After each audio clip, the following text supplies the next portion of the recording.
Hi everyone. In a lot of our conversations with people, we've heard people who've recently left the Watchtower talk about what they see as the witnesses having a lot of depression and worries and suicides happening in the Watchtower, as if this is a recent development. And I must say that it seems to be something that I'm aware of more often. But I'm going to review a book that we had in our library called Jehovah's Witnesses and the Problem of Mental Illness. It's written by Jerry Bergman.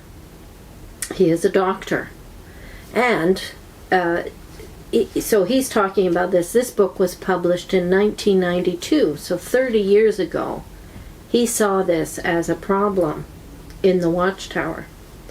So in the preface of the book, a fellow psychologist, Carl Thornton, shares the fact that both he, Carl Thornton, and Jerry Bergman were raised as Jehovah's Witnesses.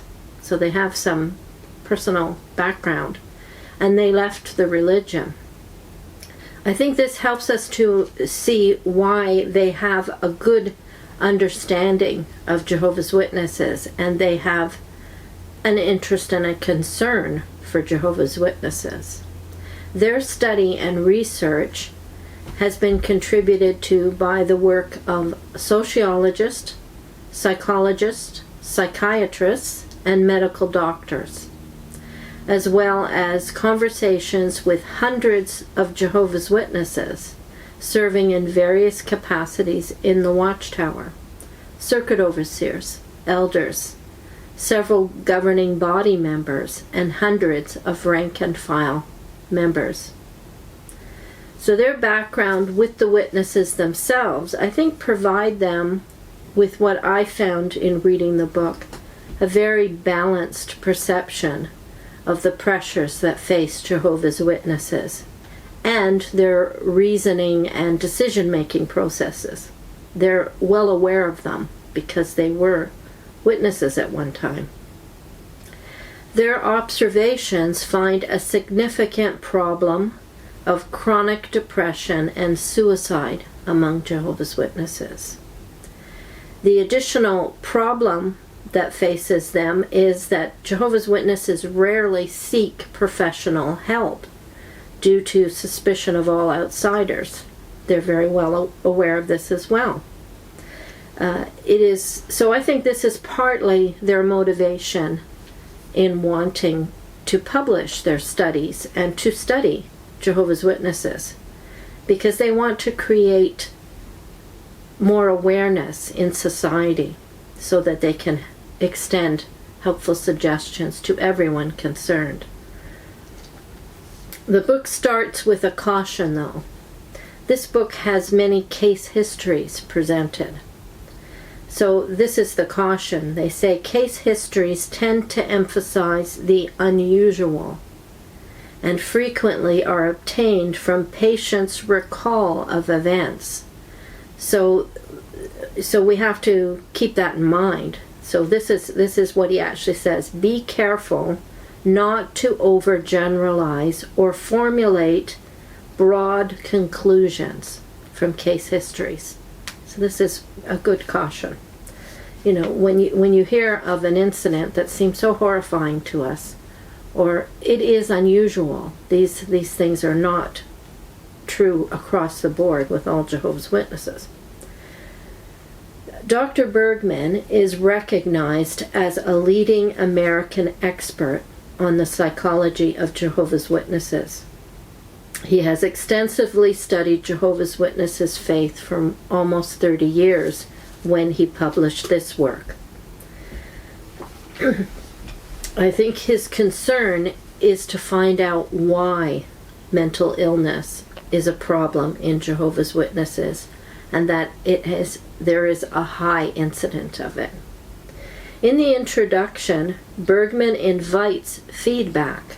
So there is opposition to his research and his findings, but he says feedback especially contradictory input, facilitates growth. He's not afraid of other people's research. He welcomes research of others so that conclusions can be made that are accurate. That's the desire. So I would recommend this book for basic JW library. I think it will help us to understand ourselves, if we're an ex-witness, the processes of thinking and what made us make the decisions we made, as well as help us to understand those that are witnesses and their mental processes.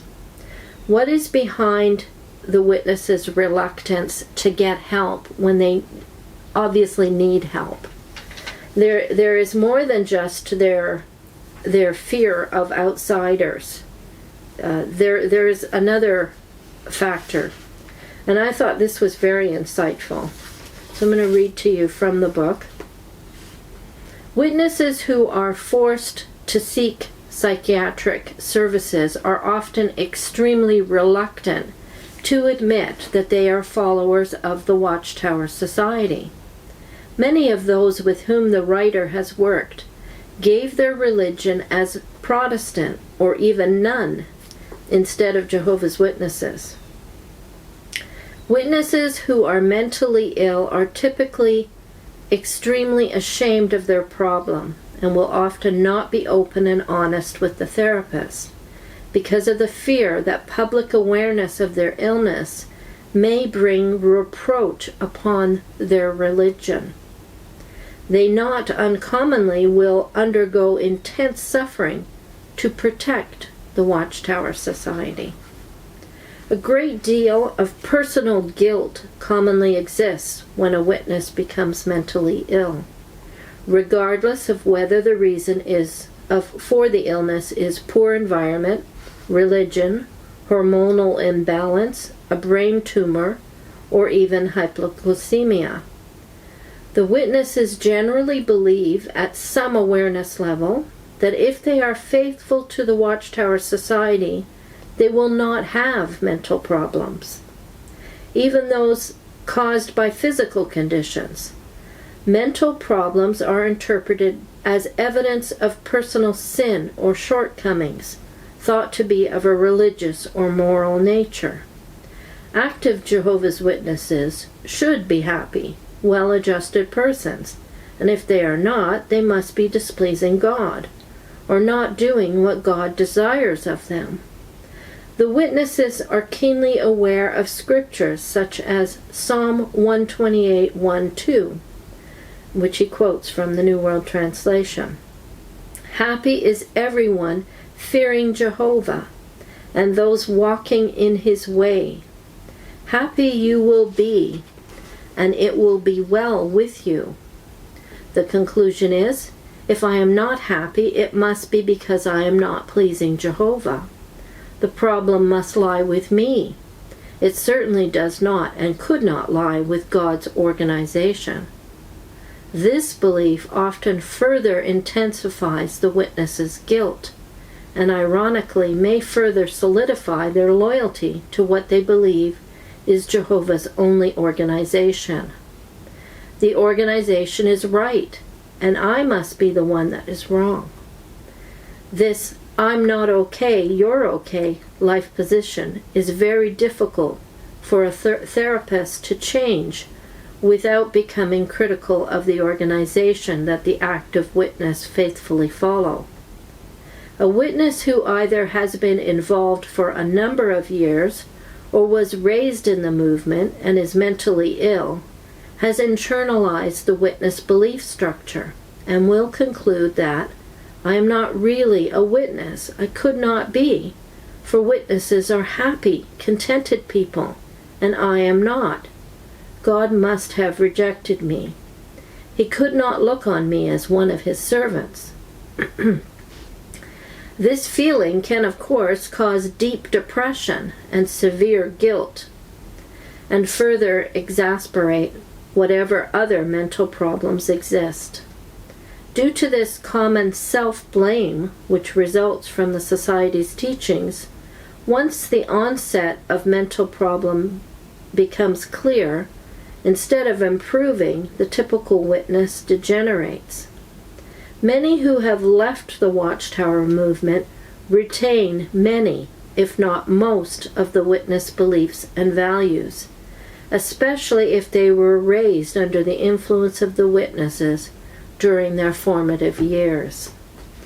So fear of giving the Watchtower bad press, and the guilt of feeling that they shouldn't feel the way they do, I thought this was very insightful, and I can see that as being true, that this is the way you think as a witness, that you should be happy you're serving Jehovah.